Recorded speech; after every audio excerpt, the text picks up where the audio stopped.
Why do some people succeed in life when others don't? Why do some people thrive in the face of challenges while others crumble? These are the big questions. And this is what separates the have from the have nots, both literally and figuratively. And while it's very nuanced with many possible reasons and layers, by studying psychology as well as societal patterns, you can learn some of the secrets that the most successful people in all areas of life follow. Welcome to Change Made Easy. Changing your habits, routines, and behaviors is hard. We make it easy. I'm Paul Leviton, a board licensed coach who has been helping people just like you create positive, permanent change in their health, wealth, and relationships for well over 10 years. Kevin Kelly said, "The greatest breakthroughs are missed because they look like hard work." And there is no greater work, no bigger challenge in life than finding true fulfillment. In your action-packed, go, day-to-day life, crafting your ideal life will not happen by accident. It will only happen on purpose. Luckily for us, there are very smart people out there who are studying how to make our lives better and to help us find fulfillment. And one of those people is Crystal Horrell. Crystal Harrell is a best-selling author, motivational speaker, and a recent graduate from her PhD program at Yale University. After growing up in public housing apartments with 9 siblings and losing a parent to chronic disease, Crystal saw education as her ticket out of poverty. Through her academic journey, she has been awarded nearly $750,000 in scholarships, including the prestigious Gates Millennium Scholarship. Crystal's story has been on the TEDx stage. She has a popular blog, a best-selling book called Crystal Clear, which I've linked to in the show notes. And what I was most excited to talk to Crystal about today is her PhD research for her program at Yale that emphasizes the interplay between psychology and spirituality, focusing on the enhancement of well-being through spiritual consciousness. This is Crystal's second time as a guest on Change Made Easy, and I've linked to her previous episode as that was a favorite conversation of mine as well. This time around, Crystal and I talk about why you might be struggling and how to break out of the victim mentality, the difference between information and wisdom, why achieving all of her greatest dreams and goals didn't make her happy and what she learned from it, and keep your ears open for Crystal's insights about how she went from feeling outward success but empty inside to being fulfilled in all areas of her life. And with that, please enjoy my second conversation with Dr. Crystal Horrell.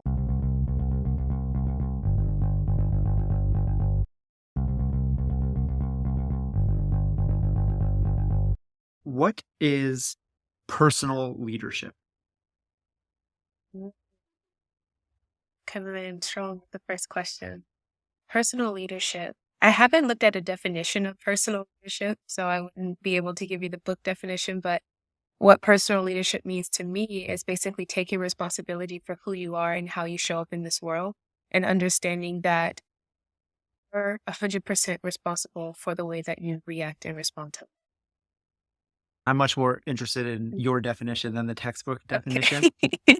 So what does that mean to you then to be responsible for the way that you show up? And how does that inform the way that you show up in your day-to-day? Yeah, so I guess like in my own personal journey, I've seen that personal leadership has kind of reared its head as starting with self-awareness. So the first beginning stages of personal leadership came with just being aware of who you are and how you're showing that. So kind of putting that into context, like for me, I was living life in a very traumatized state for most of my childhood and my adolescence and also my young adulthood. And I was seeing how it was negatively affecting every aspect of how I showed up in this world. I was doing things out of that place of fear and trauma. And so the first kind of instance of me kind of taking personal leadership from my own life is just realizing, okay, this is how I'm operating in the world. Are there some things about it that I can change? Yes. Are there some things about the people that I interact with that I can change? Absolutely not. So I pretty much just took the focus off of everything that in my environment that I was trying to control. Michael Singer talks about it in his book, The Untethered Soul, a lot, but basically how we have these wounds and then we kind of manipulate our environment around our wounds. So our wound is like controlling our entire life instead of just realizing that in order to go through life in a way that's more aligned, we could just get rid of the wound, or we not get rid of it, but we can integrate it. We can become more aware of it to start with and then integrate the lessons that we learned from it. So yeah, I think personal leadership is very, very important. And I really honestly could attribute a lot of my, I guess, realizations or greatest insights to coming from that space. So everything starts with awareness. You can't change Yes. what you don't know exists. And as you said, especially through your childhood, listeners can go and listen to the last episode that Crystal and I did together that I have linked in the show notes to hear a little bit more about your background and your upbringing. But everyone has trauma in some sense. Like you said, Every like you had a traumatic childhood, you were kind of raised in it, but then you had this awareness where you're like, okay, that's not ideal. Things need to shift. But my question is, how do you get that initial awareness when you are raised in something? Meaning, the fish who's swimming in the water doesn't know that he's in water. You know what I mean? yeah. There's a level of like when you're in it and that's all you ever know, it doesn't feel like trauma. It feels like regular life. So what was the original initial impetus that allowed you to flip that switch to go, oh, okay, something is off here? Mm. So I'll answer it more broadly and then I'll kind of narrow it back in a little bit. But I believe that we all have access to an intuition, whether we call that source, creator, God, universe, whatever you want to call that power. That is an intricate part of, like you said, if you bring the analogy back to the fish and water, well, the water would be that source of consciousness, that source of awareness, and we would be the fish. So we don't necessarily know that we have this awareness or that we have this almost invisible, intuitive power kind of flowing through us until in some way we realize that we don't have it, like something is off. So I think everyone kind of gets to that point where they realize that something is really off. Something feels off about this. Now, whether or not you want to take that next step and explore what's off is totally up to you. So like, for example, I kind of felt like something was off when I was around 23. Like I always knew something was wrong, but I had anxiety. I was having panic attacks that would send me to the nurse's office or either in the bathroom where I would try to calm myself down. So I could totally, like I was at a point in my life where I could totally see that something was not right. Even no matter what I achieved in life, nothing was kind of making me feel better. Nothing was soothing that internal wound that I had. And so when I was 23, I like basically got, I guess, to a low point and realized that, okay, well, I can continue to live my life like this and feel isolated and feel disconnected from myself and from people in my environment. Or I can figure out what's causing it and I can do something about it. I think that no one can tell you what's going on in your world. That's totally your own discernment. But I believe that we all have access to it. And I believe that we all know what's really going on in our internal world. But it just takes a level of courage whether or not you're going to recognize it. Yeah, beautifully said. And I totally agree. This is, as they say, source, intuition, gut feelings. Everyone says we have this. I just, something just felt off.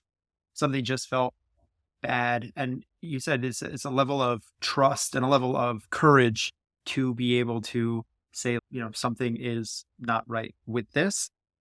And I know that a lot of your work and your study is in the field of public health and the Yes. broader macro sense of how we humans interact. So how do you see that affecting people when on the micro scale, meaning me, I can understand that this doesn't feel right, something is off. But on the macro scale, being the world, my country, my community, maybe just my family, that's the way that things are, or that's the way that things have always been done. And how do I grapple with those two? Hmm. Okay, so you're looking at the differences between the individual and the collective level. I think this is a great question, and I think it would be very difficult for me to really kind of dissect it and once sit down. I feel like this is like one of those topic questions you have to really sit over a glass of wine and really kind of mull over this. So it's definitely a really great question, and I can honestly just tell you what I know to be true from my own experience. But it's that you it's hard to have a healthy society if you don't have a healthy individual. Hey, real quick, we'll be back to the show in just a few seconds, but right now I just have to tell you about my free weekly newsletter. If you want to join the thousands of change seekers just like you who get a curated list each week of 5 educational, informative, and inspiring pieces of content to help you on your quest for change, then click the link in the notes that says free newsletter right now. You'll get signed up for free tips that will make your change journey easier, sent straight to your inbox every Friday. All you have to do is click free newsletter in whatever app you're listening on. Okay, now back to the show. I don't see the individual as something separate from the collective. And I don't see the collective as something separate from the individual. I think they're one and the same. It's almost like you have, I don't know what's a good analogy for this. I don't know. It's like one drop of water in the entire ocean. The drop of water is still the ocean. It's just it's a smaller version of it. It's a lesser, quantity of it. And I think that's the same thing about the individual and the collective. So if the individual is having difficulties connecting with themselves, it's going to be very difficult for them to connect with the collective and vice versa. So I do think this is a great question, and one that I would love to explore further throughout my entire life, to be honest, because I definitely had some difficulty connecting with the collective whenever I was in the state of just deep pain and not knowing who I was. It was hard for me to show up in this world because I was thinking my collective, my environment, my society is expecting so much from me. And that was just my perspective that I had. So yeah, I think it's about renegotiating our relationship with others. And it starts with renegotiating our relationship with ourselves. Yeah, one, I think very well said, especially for me putting you on the spot like that. It is a big question. It is a big question. To me, it goes back to actually what you already said. You talked about Michael Singer and the Untethered Soul, but I learned about this from Stephen Covey in the 7 Habits of Highly Effective People and spheres of Really good book. influence. So spheres of influence are like, what can I control? What can I influence? And there's so much that's outside of my sphere of influence and my sphere of control. And what others do and society and the country and even my family is squarely outside of my control. So, something I say on this show a lot is a rising tide raises all ships. To me, the best way to make the best world is to be the best version of myself. Since I can't control what others are doing, since I can't control even what my family are doing, even as a coach, people when I was a personal trainer would always come to me and like, how do I get my girlfriend to start working out? How do I get my boyfriend to start eating healthy? How do I get it? You don't. All you can do is lead by example and be the best version of yourself. And eventually that light shines so brightly that people are just like, damn, like I want to be like that. Like why wouldn't I want to do it? But the way that you do it is not by trying to change people. And again, you kind of alluded to this as well, where you're just like, I've been focusing on myself, finding that source energy, whatever it is. So it's interesting though, being that, to me at least, it's interesting, that you're studying at Yale, you've done all of this higher education and all of this more Western stuff, but you're mixing it with a lot of Eastern philosophies in terms of spirituality. So I'm curious, how do you see spiritual growth as related to our mental and physical well-being? I forget who the person is who said this, but he said that there is no life without a spiritual life. And that quote is kind of like the way I kind of live my life. Before I was kind of on this spiritual growth path, I was definitely deeply in my masculine and my wounded masculine. So trying to grind it out, that American dream, hustling, all of that is what created a lot of the things that you read in my bio on my resume. But it wasn't until I got to a place where I was completely disconnected and completely out of my own alignment that I was like, maybe there's something missing, because every time I achieve something that I said will make me happy and it doesn't bring me happiness, I fall deeper and deeper into this dark hole. And so when I started on my spiritual path, it was a process of me honestly coming back to self. I don't, I guess, relate spirituality strictly to any type of religious dogma. I believe that spirituality can be experienced in all walks of life. People who do have a religious practice or do participate in religious events, they have an opportunity to connect more with that spiritual aspect of their life. But I see them as two different things that just happen to overlap very greatly. And so for me, that spiritual growth really came from everything that we've kind of been talking about. We read spiritual books, we invest in getting to know who we are, and also how we show up in this world, how we perceive by others. And I think the difference between pre-spiritual, I guess, like the journey of starting the spiritual path and post, or it while I'm in it, I realized that everything that I did was because I wanted to be accepted and I wanted to feel loved by people. Now it comes from, this is who I am, and now I want to create. It just so happened that those two paths look very similar. I'm still in school. I'm still at a place where I love academia. I love scholarship. That's just who I am. It's always been a part of who I was. And so that aspect of me didn't change.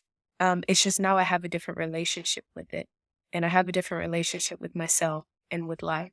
And I think that has been the greatest gift of starting a spiritual growth journey.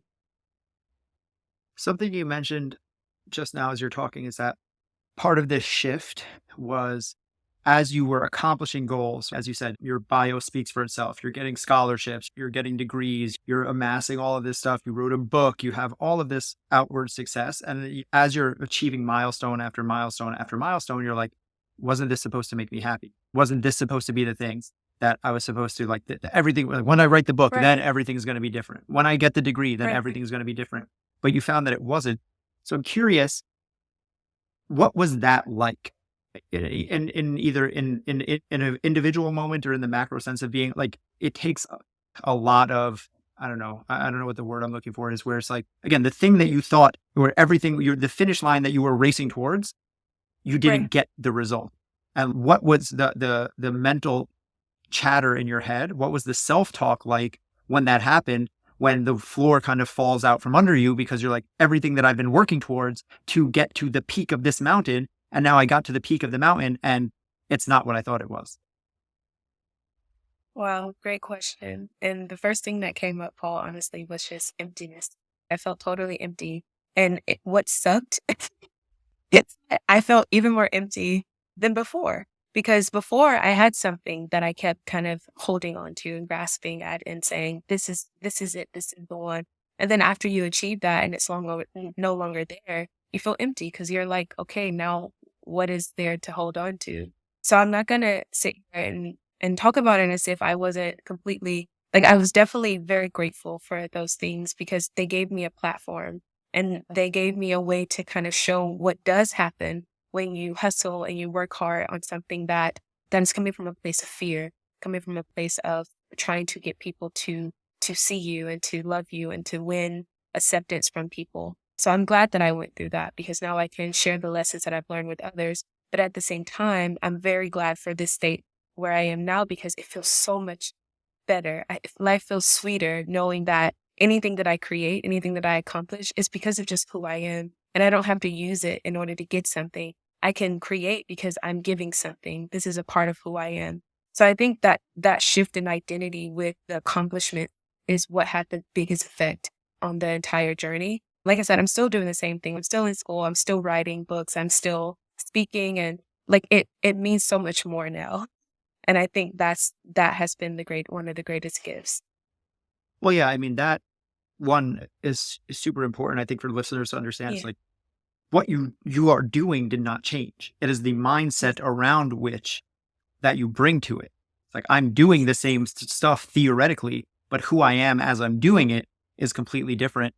And I'm curious, how important is gratitude in that? Because I noticed you said empty, right? Was the first word. You like, that immediately came to mind. And I've heard before, many people have said, I don't remember where it first came from, but it's like, you can't be grateful and negative at the same time. That's why they talk about gratitude being so powerful. But you said empty, and it's okay, then what comes and fills that space? Gratitude. Yeah. So how impactful was having gratitude to get you through those dark times? And how can you, for those people listening, help them start to craft or hold more gratitude when they're going through something that they're frankly not grateful for? Mm.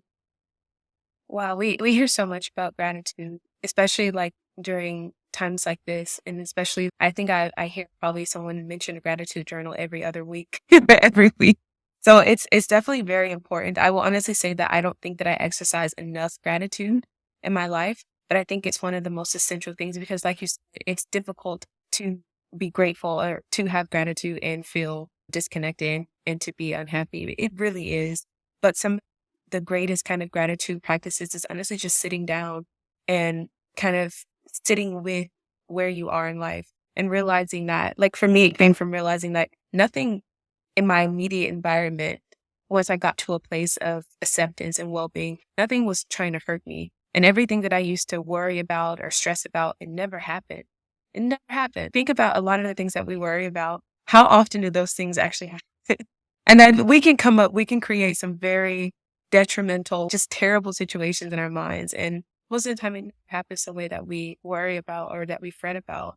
And that's something to be grateful for. So I do think that gratitude is very important. And there's so many different practices for gratitude, but it comes, like I said, it starts with self-awareness. It's difficult to be grateful for something that you're not aware of. And I'm only speaking from my own personal experience. Yeah, so two really good points right there. One, as you said, the stuff that we are usually quote unquote catastrophizing over never comes to fruition. Like, the stuff that we're worried about, the worst case scenario, we always go right to the worst case scenario. And almost never is that actually what happens. But then also, you mentioned that when you're grateful, as you said, like it's like it kind of crowds out everything else. And like you said, this is not something that you're perfect at. This is not something that I'm perfect at, as we can all do with more gratitude. But that's why it's so powerful, Yeah. and that's why I like talking about it. And I want to shift a little bit now because I want to talk about what you're doing in your studies with your doctorate, your dissertation, and I want to understand because you study human behavior, and that's what this whole podcast is about. So everything that I'm trying to understand. So from your research on human behavior, what is it eh, that you find, if you had to boil it down to one, two, three things, that makes positive change so hard for us to latch onto? That's a really good question. What makes positive change so hard for us to latch on? Mm, While you're thinking, I'll just kind of yeah. expand on that a bit because Yeah, this is a good question. right. So just to clarify, the reason I ask this because it's my supposition at this point in time that we all know what to do, right? Right. There's no question anymore of how to make our life better. Whatever your Right. thing is, whether it's weight loss, whether it's becoming rich, whether it's being an entrepreneur, whether it's having a better relationship, there is a rule book, there is a guide, there is a step by step, there is a Google, there's a Chat GPT. Like we have the answers for literally everything, a playbook, step by step of how to live whatever life you're trying to be. And yet, the world is sick, suffering, unhappy, loneliness is at high level. Everything that we would think would have been solved by now is at the worst levels that it has ever been. So how can that be? Where is the disconnect of putting all of this infinite information into action? Mm. Oh, that's a question. It's a loaded question. I'm not gonna lie. You have some really good questions there. Honestly, I can honestly speak to the things that are kind of immediately coming up as you were talking, and so many. I mean, you're right. I've been listening to. I try not to consume a lot of the media because I know that if it bleeds, it leads. Basically, like the worst kind of things get kind of pushed out in society, and I think maybe that is contributing to a lot of the disconnection that people feel as well. Because I see some of the happiest, most connected people in this world when traveling. And I do ask them, like, I do kind of look and watch their behavior and kind of see, like, what is it that's contributing to their level of happiness. And I've had the opportunity to ask some of the people that have this kind of youthfulness about them and this way of living life and looking at life. And honestly, it just starts with them realizing that this life is an experience and we're all having a human experience. And I think the reason why we are so overloaded in the information age is because there's a lot of information, but not a lot of wisdom. And no one can give you wisdom. Wisdom is something that comes from within, again, from that source, from that and intuition, like something that is created from within your spirit. That's your truth. That's your wisdom. And I don't think that people see the difference between that information and that wisdom. So yes, like you said, I used to think the same, I wonder the same thing when I was going through so many courses. I'm like, why is it that some people in these courses, like the Tony Robbins courses, why is it that some people actually kind of excel or some people actually make it to the top or some people stand out and other people are just kind of going through it and not really making the progress or either worse than what they were before they started or exactly the same. And I haven't gotten to a concrete answer for that yet, but the closest thing I've gotten to that or the closest I've gotten to an answer is realizing that there's a difference between wisdom and information, a difference between wisdom and knowledge. And one of them requires integration. One of them requires you to actually live what you know and not just know it and consume it. So maybe that's why people aren't living their truth. They aren't living what they know. And maybe it's because of the society that we are all co-creating. and it's not doing so hot. And I can see that, which is why I do the work that I do now, because I want to show up and be a source of light or a source of inspiration for people who are kind of going through a lot of the things that I dealt with when I was very early on in my young adult years and my teenage years. Because I see the suffering and I feel it at a deep level, which is why I can't just not say anything. So if I've been the person who has been consuming knowledge, quote unquote, or even not, just been like passively scrolling on Instagram. I follow the fitness influencers, but I don't put it into action. I buy the books, but they sit on my nightstand. How do I transition into being a person who is gaining wisdom? Mm. Honestly, Paul, it's a choice.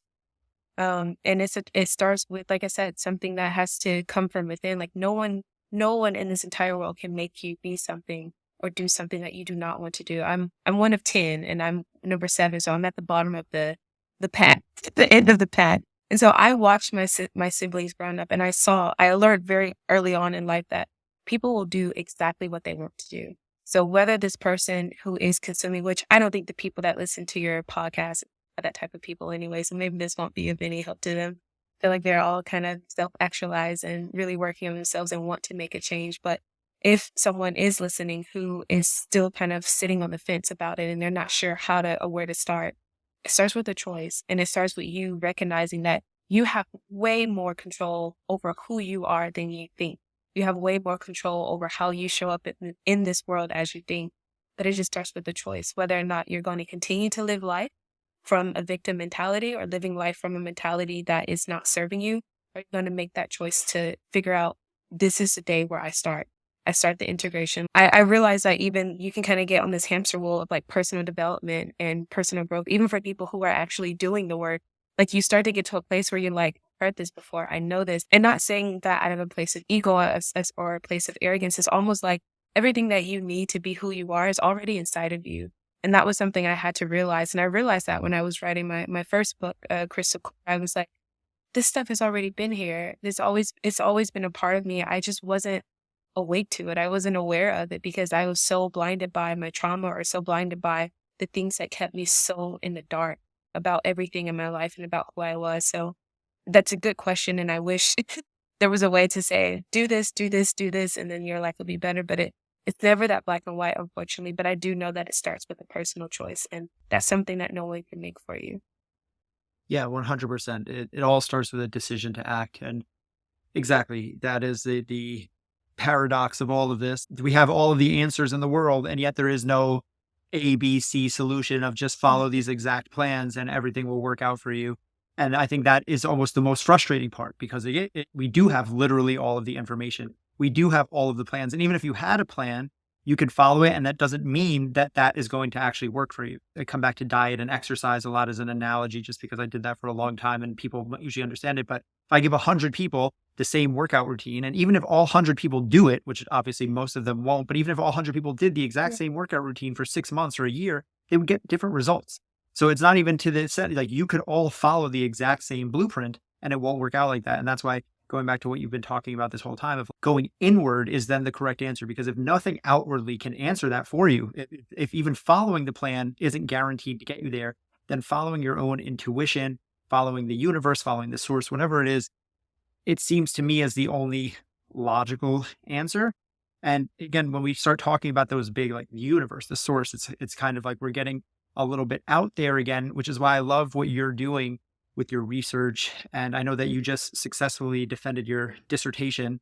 Congratulations, which is about the relationship between stress or perceived stress and psychological health. So could you explain a little bit in a very, I'm a fifth grader when it comes to reading, a very dumbed down way of what you learned through your research and what this means for me, the listener? Yeah. So I love talking about this research. And I guess to start, the reason why I kind of wanted to study the relationship between perceived stress and psychological health is because I had this big question in my heart.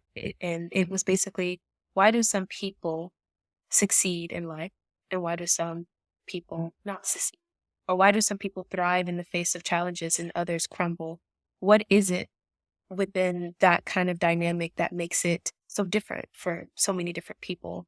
And so from that kind of place of inquiry, I wanted to know, okay, well, what is there in the literature that will help me answer something remotely similar to this question? And that's when I started to look at the relationship between people who experience stress in their lives and people who have these mental health outcomes that are related to the stress, right? Associated with that stress that they perceive. And when I was doing this research, I realized that there isn't one stressor, there isn't one event in this entire world that stresses out 100% of people, which means that there can be a single event that happened that may seem so traumatic to maybe 50% of people, and the other 50% don't perceive it as stressful at all. And so I wanted to figure out what was on that pathway, what was on that causal pathway that was actually moderating that relationship or changing that relationship. And so I started to look at protective factors, which are these things that actually change the direction or the intensity of a relationship between a independent variable and a dependent variable. So I wanted to see what was something in that on that pathway that was changing. And so I looked at things like religiosity because, like I said, my background is in religiosity and spirituality. But I also introduced this new variable, which is called spiritual consciousness. And this was something I was researching for a while because from my personal experience, I realized that the insight and the thing that changed my life didn't come from a religious dogma. It didn't come from any spiritual practices I was doing. I wasn't meditating. I wasn't, I wasn't doing yoga. Like it wasn't born from anything outside of me that was given to me. It came from a place of intuitive wisdom, something that had already been there for a long time. I just wasn't aware of it. And that's where spiritual consciousness came from. So it's like this integration, this holistic integration of our psychological and spiritual experiences and how those two things kind of work together to influence the way that we perceive life events.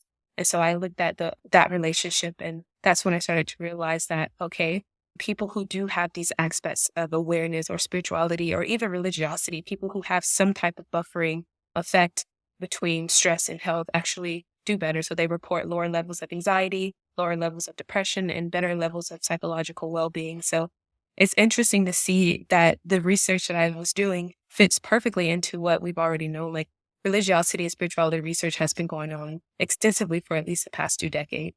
This is nothing new.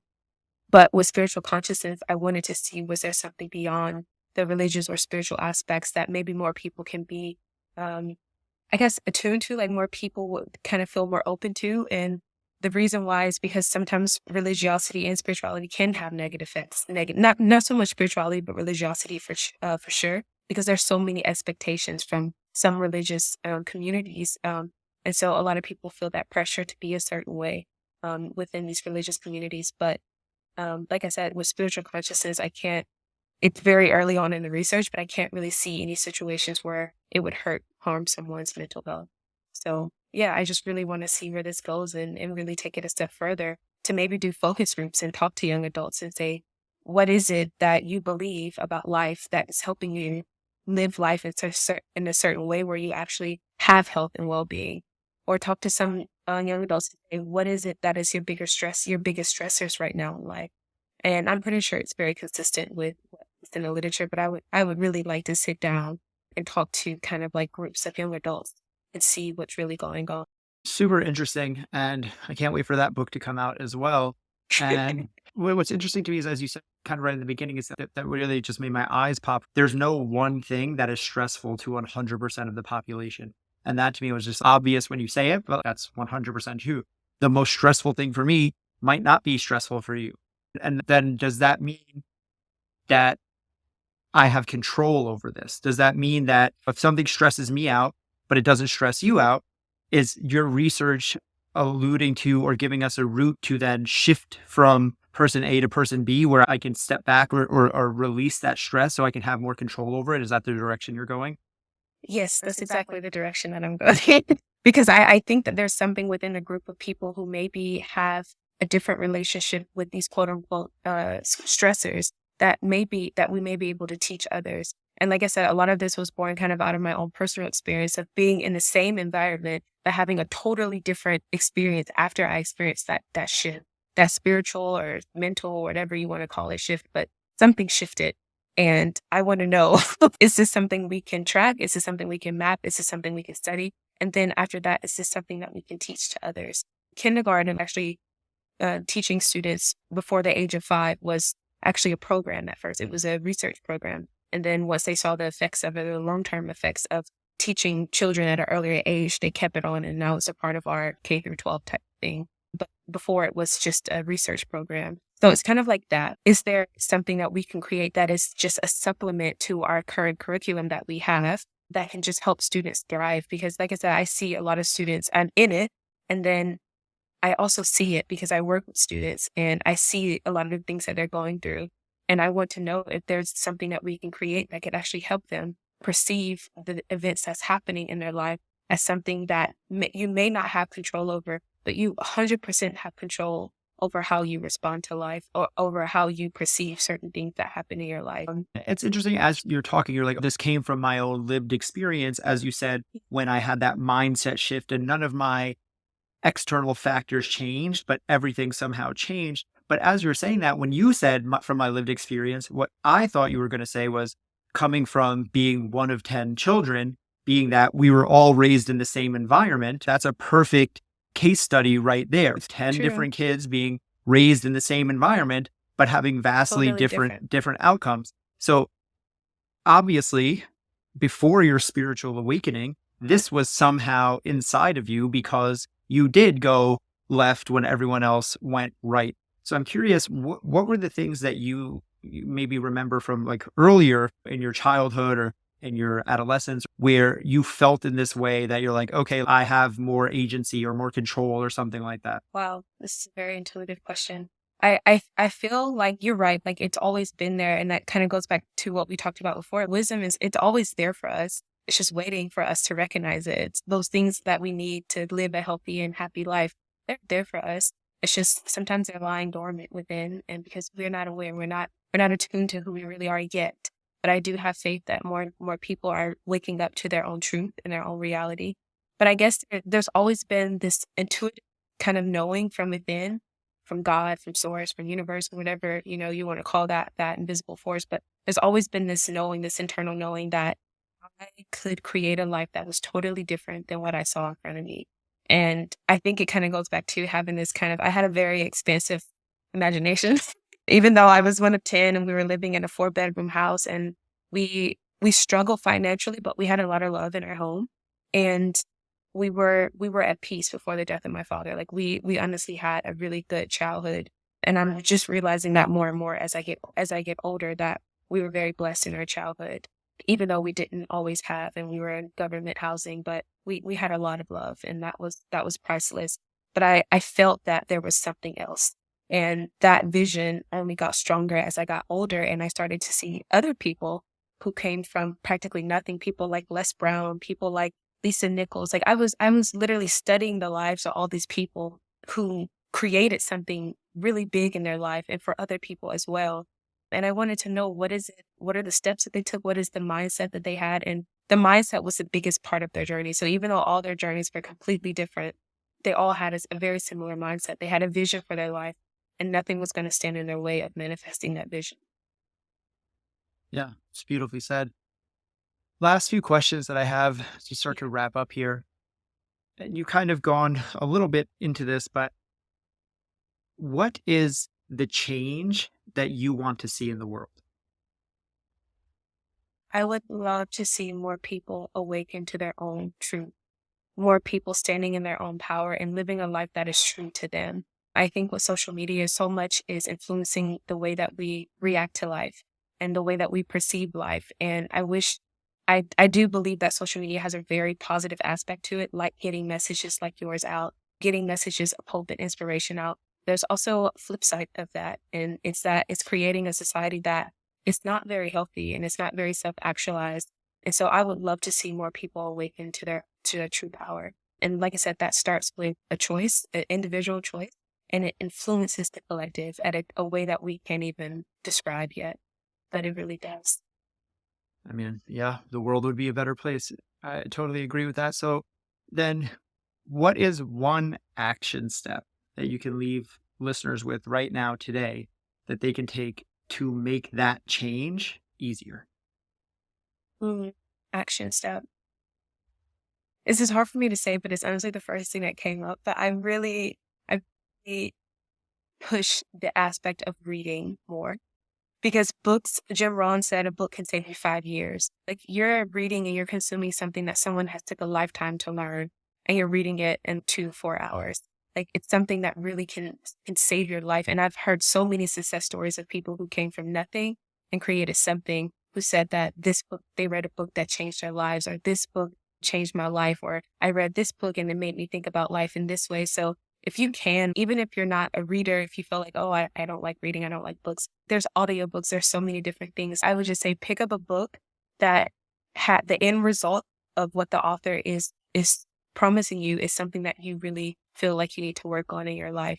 And I would say just sit with that book. Like I mentioned Michael Singer earlier, because I've been reading his book, The Untethered Soul, for the past year. That's how long it's taken me. It's taken me these past 3 months just to really sit with the information, because it's a small book, but it's so dense. There's so much in there. So yeah, I would say pick up a book and definitely allow it to just activate parts of you that you probably weren't aware of. I hope you enjoyed that conversation as much as I did. I really loved how Crystal learns from all areas, her lived experience, but also books, Western education, but also Eastern philosophies. It is that openness to learning from any and all experiences, as well as everyone around her, that I think has led Crystal to such a successful life. And you can start to unlock the same opportunities for yourself. Be open to learn, but also rely on, as Crystal said, the inner wisdom and the deeper knowing that we all hold inside of us. That is change made easy. If you're really passionate about making this change stick, then I just have to remind you about my free weekly newsletter.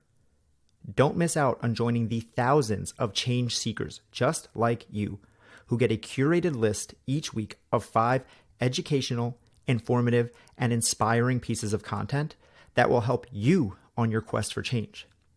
Go to the notes of whatever app you're listening on and click the link that says free newsletter now. And you'll be signed up to get free tips sent straight to your inbox every Friday that will help make your change journey easier. All you have to do is click free newsletter right now. Go to that link, and I'll see you back here every Tuesday and Thursday for new episodes of Change Made Easy.